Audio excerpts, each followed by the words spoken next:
Everyone, कैसे हैं आप सब। तो आज के इस वीडियो में मैं आप सभी बच्चों को बीबीएम की यूनिवर्सिटी में FYUP सेमेस्टर 1 में और या फिर अगर आप भविष्य में सेमेस्टर 2 में पढ़िएगा तो एसी हिंदी का पेपर में आपका टॉपिक है समास। तो ये हमारा पहला क्लास है समास पे, जहां पे मैं आप सभी बच्चों को समास के बारे में बताऊंगा। पूरा टॉपिक एक वीडियो में कंप्लीट हो जाएगा समास का, तो इस वीडियो को ध्यान से देखिएगा। इससे जुड़ा हुआ जो सवाल पेपर पूछा जाएगा वो आप लोग आराम से बनाकर आ जाइएगा।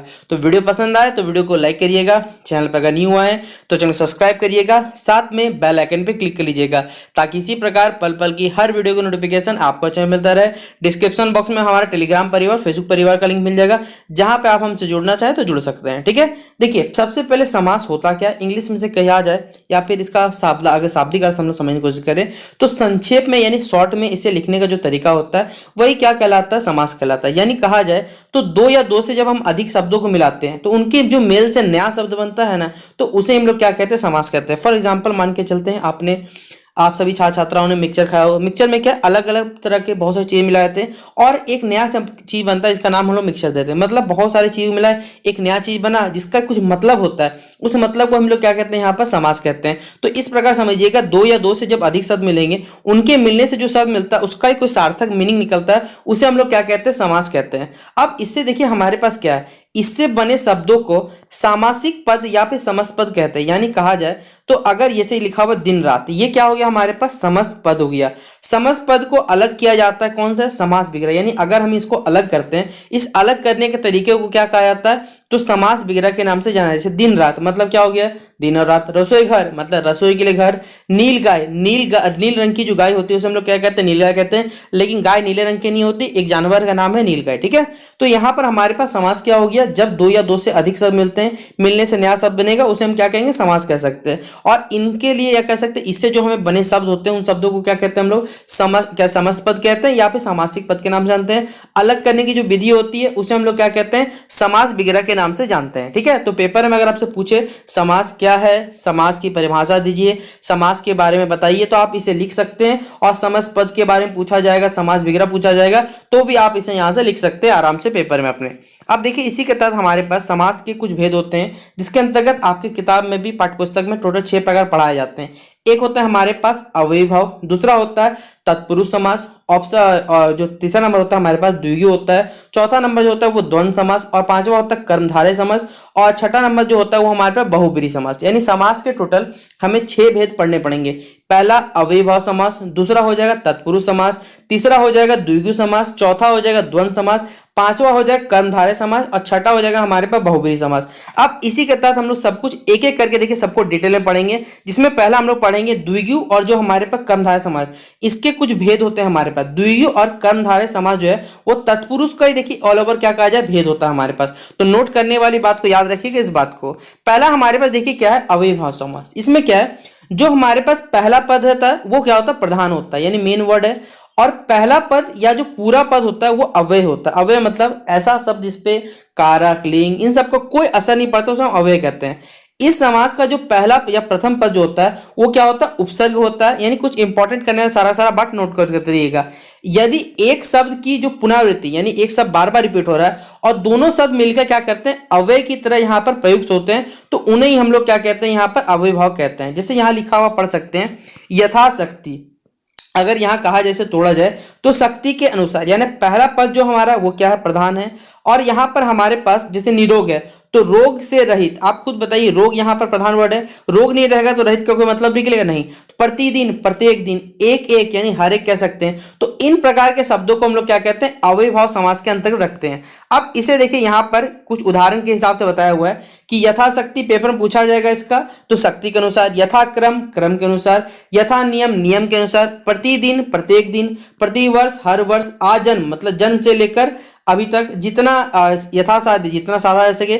इस प्रकार ये सब के सब जो उदाहरण है वो अव्ययीभाव समास के यहाँ पर उदाहरण आपको दिए गए। तो पेपर में यहाँ से आपसे सवाल पूछा जाएगा कि ये किस प्रकार का समास है, तो आप इसे तोड़ के बता सकते हैं। जिसका पहला पद प्रधान हो उसे आप लोग किसमें रखिएगा, अव्ययीभाव समास के अंतर्गत रखिएगा। अगला हमारे पास है देखिए तत्पुरुष समास। यानी देखिए नाम से पता चल रहा है हमारे पास तत्पुरुष समास में, जिसमें अव्ययीभाव में पहला पद क्या होता है, प्रधान होता है। इसमें क्या है, तत्पुरुष समास में दूसरा पद क्या होगा, इसमें प्रधान होगा, यानी दूसरा जो लेटर हमारे अक्षर है वो प्रधान होगा। अर्थात विभक्ति का जो लिंग होगा, वचन होगा, वो दूसरे पद के अनुसार यहाँ पर हमारे पास डिपेंड करता है। और तत्पुरुष समास के देखिए अगर कहा जाए उसमें क्या होता है, कारक की भी, जैसे आपने पढ़ा होगा कर्ता, कर्म, करण, संप्रदान, अपदान, संबोधन, अधिकरण, ये सब कैसे पढ़ा हो। इसमें क्या होता है, तत्पुरुष समास में कारक की विभक्तियों का प्रयोग होता है, जिसमें लेकिन इसमें क्या होता है, परंतु कर्ता एवं जो संबोधन कारक की जो व्यक्ति होती है इसमें नहीं आती। नहीं, कारक का देखिए दो पार्ट, एक कर्ता ने वाला हो गया हमारे पास, संबोधन वाला, ये सिर्फ तत्पुरुष समास में ऐड नहीं होगा, बाकी सारा का सारा जो हमारे पास कारक होता है वो यहाँ पर हम इस्तेमाल करते हैं। अब इसी के तरह देखिए यहाँ बताया हुआ है, जैसे कर्ता को हमने छोड़ दिया, कर्म तत्पुरुष यानी जो हमारे पास कर्म कारक में क्या लगता है, को, शरणागत, शरण को आगत, मतलब आप शब्दों को देखिए तोड़िएगा आपको जवाब मिल जाएगा। क्या लिखा हुआ, परलोक गमन, परलोक को गमन यानी के लिए, ग्राम गत यानी क्या होगा, ग्राम को गया हुआ। इसी तरह देखिए करण तत्पुरुष हो सकता है, जिसमें क्या लगता है, से लगता है या फिर के द्वारा, तुलसी कृत मतलब तुलसी द्वारा कृत, रेखांकित, रेखा से अंकित, हस्तलिखित, हस्त से लिखित। इस प्रकार अगर आपको कारक वाला शब्द मिलेगा, कारक में भी याद रखिएगा एक कर्ता छोड़ दीजिएगा, एक संबोधन छोड़ दीजिएगा, इन शब्दों को हम लोग किस में रखते हैं, तो तत्पुरुष समास के अंतर्गत रखते हैं। अगला यहां पर बताया वो हमारे पास संपदान, यहां पर पुरुष, यहां पर क्या हो जाएगा, के लिए लगता है, अपदान में क्या लगता है, से लगता है। तो जैसे लिखा हुआ जल जात, तो जल से जात हो गया, आशातीत, आशा से तीत, ऋण मुक्त, ऋण से मुक्त। अगर से नाम का हमारे पे कारक रिपीट होगा तो वो भी तत्पुरुष में जाएगा। यहाँ पर के लिए लगेगा तो संप्रदान तत्पुरुष होगा, लेकिन किसका भेद है, तो तत्पुरुष समास का ये भेद होता है। फिर संबोधन में संबंध में क्या होता है, का के की लग जाएगा तो भी किस में जाएगा, तत्पुरुष में जाएगा। अधिकरण में क्या लग जाता है, में पर, रेलगाड़ी, रेल पर चलने वाली गाड़ी को क्या कहते हैं, रेलगाड़ी कहते हैं। घुड़सवार, घोड़े पे सवार, तो यहाँ पर मैं पर का इस्तेमाल होगा, अधिकरण हो जाएगा। का के की का इस्तेमाल होगा तो संबंध तत्पुरुष का यहाँ पर इस्तेमाल किया जाता है। अगला यहाँ बताया हुआ देखिए द्विगु, द्विगु का मतलब होता है देखिए बेसिकली नंबर से बोला जाता है, ठीक है। द्विगु शब्द अगर हम लोग इसका तोड़ें तो दो गायों का समूह इसे कहा जा सकता है। लेकिन यहाँ पर हमारे पास पता क्या है, इस समास में क्या होता है, यहाँ संख्यावाचक का हम लोग इस्तेमाल करते हैं। संख्यावाचक मतलब नंबर्स का इस्तेमाल करते हैं, उन्हें क्या कहते हैं, द्विगु कहते हैं। जैसे साप्ताहिक, साप्ताहिक में देखिए सप्ताह क्या होता है, 7 वर्ड वाला होता है, तो जिसमें हम लोग संख्या का इस्तेमाल करेंगे वो क्या होता है, हमारे पास द्विगु समास होता है। अब इसके देखिए कुछ भेद भी है, जैसे पंजाब 5 आबों का क्या है, समूह है। शताब्दी मतलब 100 हो गया। नवरात्रि 9 दिन। पखवाड़ा 15 दिनों का समूह हो गया हमारे पास। सत्सई 702 का समूह। इस प्रकार अगर हम लोग क्या करते हैं, नंबर्स का यानी संख्याओं का इस्तेमाल करेंगे तो हमारे पास क्या हो जाएगा, द्विगु समास के अंतर्गत आ जाता है। ये देखिए कुछ उदाहरण भी यहाँ दिए गए, तो इसे नोट डाउन कर लिया, खुद देखिए याद हो जाएगा। नवग्रह, दोपहर, दोपहरों का समास, त्रिवेणी, सब में देखिए क्या है, संख्यावाचक का इस्तेमाल किया गया। संख्याओं का जहां इस्तेमाल होगा आप उसे किसे रखिएगा, द्विगु समास के अंतर्गत रखिएगा। त्रिकोण, ये सब आपके सब क्या है हमारे पास है, द्विगु समास के उदाहरण होते हैं। अगला हमारे पास देखिए द्वंद्व समास, ठीक है। ये सबसे इजी होता है, बताइए क्यों, क्योंकि इसमें दोनों पद क्या होते हैं, प्रधान होते हैं। दोनों के दोनों महत्वपूर्ण पद है और इसमें आपको और या करते, और ये या का इस्तेमाल करके हम इसे क्या करते हैं, अलग कर सकते हैं, यानी विग्रह भी कर सकते हैं। जैसे ये सब देखिए क्या है, माता पिता, माता और पिता। सुरासुर यानी सुर या असुर, और या का जहां इस्तेमाल होता है, शीतोष्ण, या तो शीत या तो उष्ण हो जाएगा। कृष्णा अर्जुन यानी कृष्ण और अर्जुन, तो हमारे पास जहां पर और या फिर या का इस्तेमाल होता है तो किस में चला जाता है हमारे पास, तो ये द्वंद्व समास के अंतर्गत आ जाता है। अब इसके देखिए कुछ भेद भी दिए गए, आप इसे पहले पहचान सकते हैं। इस तरह का साइन लिखा हुआ रहेगा तो समझ जाइए सीधा से क्या है, ये द्वंद्व समास का उदाहरण होता है। जलवायु, जल और वायु, तो यह सब कुछ ऑप्शन में देखिए दिया हुआ आपको, यहाँ पर कुछ उदाहरण दिए हुए।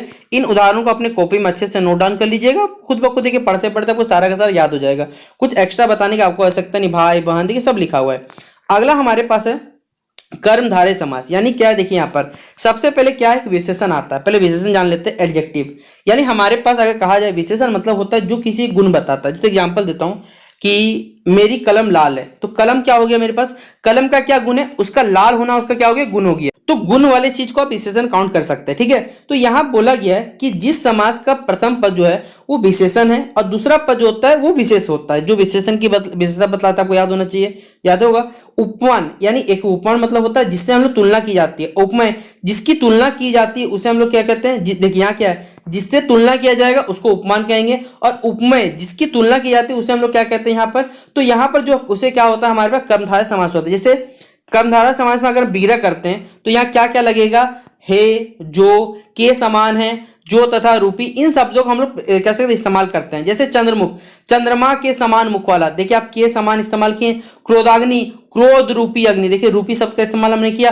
तो इन प्रकार के शब्दों को हम लोग किस में रखते हैं, कर्मधारय समास के अंदर रखते हैं। अब इसी में देखिए यहाँ लिखा हुआ महापुरुष, महान है जो पुरुष, महात्मा, महान है जो आत्मा, यहाँ पर मुख चंद्र, चंद्र रूपी यहाँ पर मुख। तो इस प्रकार अगर हम लोग मुखी कह सकते रूपी हो गया, हे जो हो गया, अगर इन शब्दों को इस्तेमाल करते हैं तो ये हमारे पास क्या हो जाएगा बच्चों, तो ये पूरा पूरी हो जाएगा हमारे पास कर्मधारय समास। अब इसके कुछ और उदाहरण दिए गए, जैसे किसी तुलना की बात की जाती है। चरण कमल, कमल के समान चरण, ये कंपेयर किया जा रहा है कि कमल किसके समान हो, चरण के हिसाब से कंपेयर किया जा रहा है। नीला है गगन, गगन कैसा नीला, कंपेरिजन वाला जहां वर्ड आएगा ये हमारे पास क्या हो जाता है, कर्मधारय समास के अंतर्गत आ जाता है। तो आप इसे नोट डाउन कर लीजिएगा अपने अपने कॉपी में, ठीक है। ये कर्मधारय समास हो गया हमारा। अगला हमारे पास है देखिए बहुब्रीहि समास। क्या होता है पहले समझते हैं। जैसे लिखा हुआ परिभाषा में, जिस समास में पूर्व पद यानी पहला पद और जो उत्तर पद होता है दोनों ही दोनों गौण हो, गौण मतलब कैसे साइलेंट कह सकते हैं, और अन्य पद जो हो वो प्रधान हो, मतलब वो मुख्य पद हो, और उनके शाब्दिक अर्थों को छोड़कर एक नया अर्थ निकलता है, मतलब उसको जो वर्ड्स को दिया उसको छोड़ दिए नया मीनिंग जो निकलेगा उसे हम लोग क्या कहते हैं, बहुब्रीहि समास कहते हैं। जैसे इसमें है, जिसका है, जिसकी जो है, जिसके वाला, इस प्रकार के हम लोग शब्दों को यहाँ पर बहुब्रीहि समास में इस्तेमाल करते हैं। जैसे आपको मालूम होगा पीताम्बर, पीला है अंबर जिसका, किनके बारे में बात हो रही है, भगवान विष्णु के बारे में बात हो रही है। मुरलीधर, मुरली को धारण करने वाले कौन, हमारे श्री कृष्ण जी।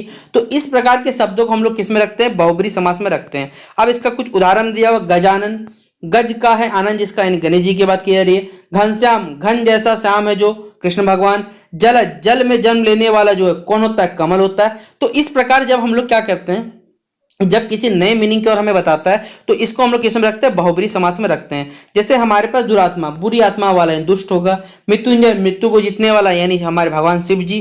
निशाचर, निशा में विचरण करने यानी कह सकते हैं जो रात में भटकने वाला या तो रात में घूमने वाला राक्षस हो गया। तो इस प्रकार से हम लोग क्या करते रखते हैं। अब बहुब्रीहि समास के देखिए कुछ और उदाहरण दिए गए हैं।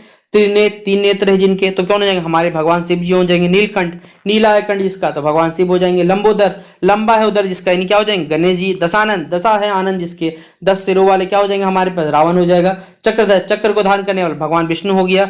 वीणा पानी, वीणा है जिसके हाथ में, तो भगवान कह सकते हैं देवी सरस्वती हमारी। फिर कह सकते हैं श्वेतांबर, श्वेत वस्त्र वाली कौन होगी, हमारी देवी सरस्वती। तो इस प्रकार आप लोग लिख लीजिएगा कौन सा हमारे पास, ये हो गया बहुब्रीहि समास हमारा कंप्लीट होता है, ठीक है। तो अब इसमें देखिए क्या है, एक कर्मधारय और बहुब्रीहि समास में अंतर कैसे पहचान सकते हैं ये बताया गया, ठीक है। समझने की कोशिश करिए आप लोग। देखिए क्या है, पीतांबर का मतलब होता है, अगर इसे तोड़िएगा, पीत है जो अंबर, ये हमारे पास क्या है जो वर्ड हो गया वो कर्मधारय। लेकिन अगर तोड़ते हैं आप इसे, पीत है अंबर जिसका, यानी ये भगवान विष्णु के बारे में बात कर रहा है, तो यहां पर हो जाएगा बहुब्रीहि होगा। चतुर्भुज, चार भुजाएं हैं जिसकी, कौन है, भगवान विष्णु, तो बहुब्रीहि। चार भुजाओं का समाहार, तो हमारे पास क्या, चार मतलब क्या हो गया, दोनों ही शब्दों में इस्तेमाल हो सकता है। तो अगर हम लोग इस प्रकार इस्तेमाल करेंगे उस हिसाब से इसका नाम दे सकते हैं कर्मधारय और बहुब्रीहि समास में। कोई उदाहरण आपसे बच्चों समझाने के दे दिया गया है। तो कैसा लगा आज का हमारा वीडियो, क्लास 1 में आप सभी बच्चों का समास पूरा टॉपिक कंप्लीट होता है। नेक्स्ट वीडियो में आपका जो टॉपिक रहेगा सिलेबस के अकॉर्डिंग वो कंप्लीट हो जाएगा। तो चलिए मिलते हैं नेक्स्ट वीडियो पे। वीडियो पसंद आया तो दोस्तों को शेयर करने कमी मत करिएगा। तब तक के लिए जय हिंद, जय भारत।